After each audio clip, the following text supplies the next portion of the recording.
Ladies and gentlemen, the next First Family of the United States of America. It is undeniable that November 4th, 2008 was a great moment of historical significance.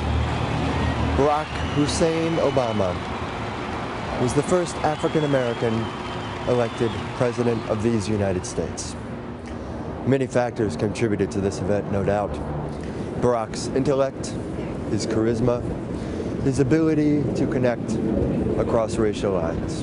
Also, a great youth voting surge, the first of this generation. Not to mention a Republican president that nearly brought on the apocalypse.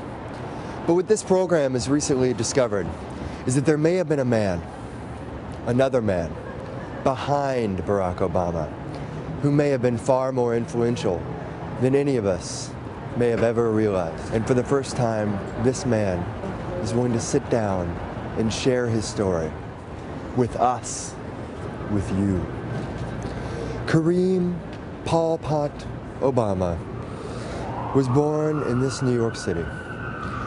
Born the second son of a Haitian immigrant and an Irish-American woman.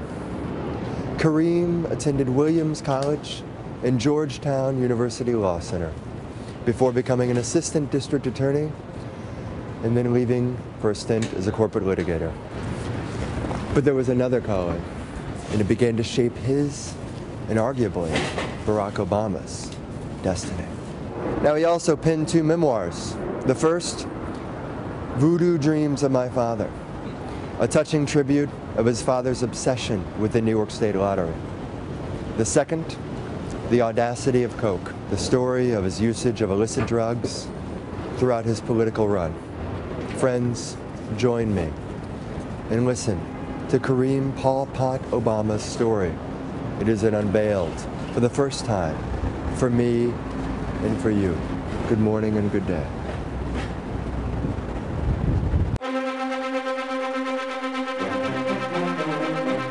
Good morning. This is Nick Cobb. Thank you for joining us here speaking with Kareem Paul Pot Obama. Thank you for joining us, Mr. Obama. Thank you for having me, Nick. I'm glad I could be on the show and we could finally discuss these matters. Excellent. Well, let's dive right in. What exactly do you mean by these matters? Nick, look, I appreciate that these are historic times. What just occurred on November 4th, 2008 is a wonderful moment in our country's history. But I feel that the record has been distorted, that the issues are not as clear as they should be, and that for the sake of the country, and even the sake of President-elect Obama, certain things need to come to light. His campaign, from the rhetoric to the slogans, has basically been lifted from a campaign I ran almost 10 years ago. Barack has had a history of trying to one-up me in the family. Once I got into Georgetown University Law Center, that became an opportunity for Barack to try and one-up me. And one-up me he did. He got into Harvard Law School. But what disturbed me was the note he sent me, which I have kept. And as you can see what it says there, it's rather crude. But that is the mentality that Barack has had for some time, one of one-upsmanship. And that doesn't even get to the race issue.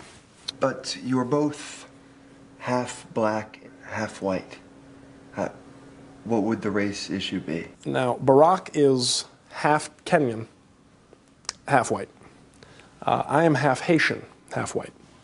Being half straight out of Africa, as I like to put it, has given him enough African-American features that he can still piggyback off of the pop culture success and addiction that Americans have to their African-American singers and athletes. I, on the other hand, came out more of a Middle Eastern, almost Egyptian appearance. The only person who ever caught on, I think, that was Egyptian in America was Cleopatra. And as we all know, I think that was because her nymphomania on the show Rome made her appealing. The race issue is one factor. But then there is the name issue. Now, Barack's name, a good African, exotic-sounding name, people today have still not heard of another Barack.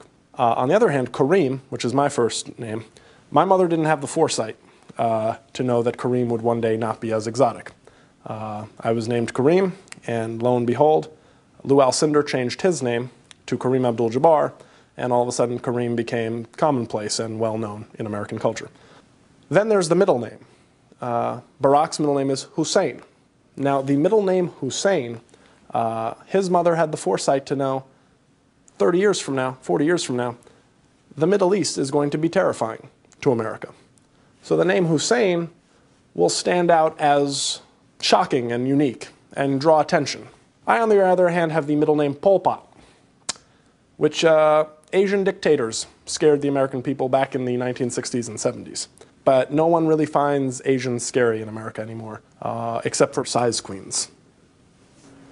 I see.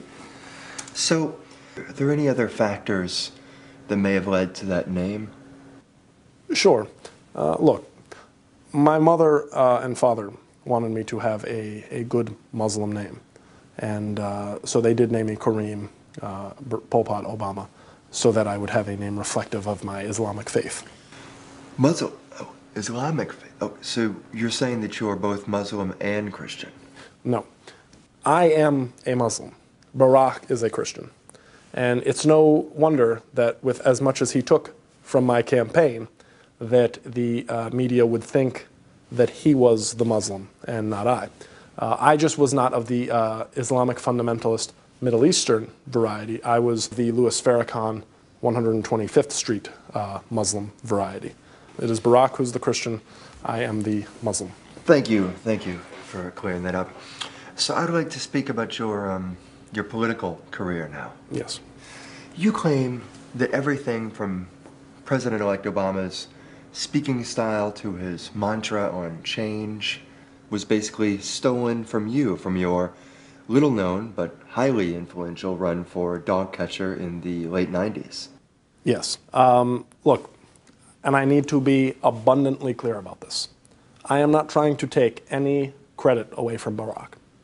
What I am trying to do, however, is, as I have said repeatedly, is to get the credit that I deserve. Kareem Obama does have a point. We obtained this video from 1999 as he was giving a rousing speech in his campaign for Riverdale dog catcher. And that we want new change and new leadership in the dog catching world.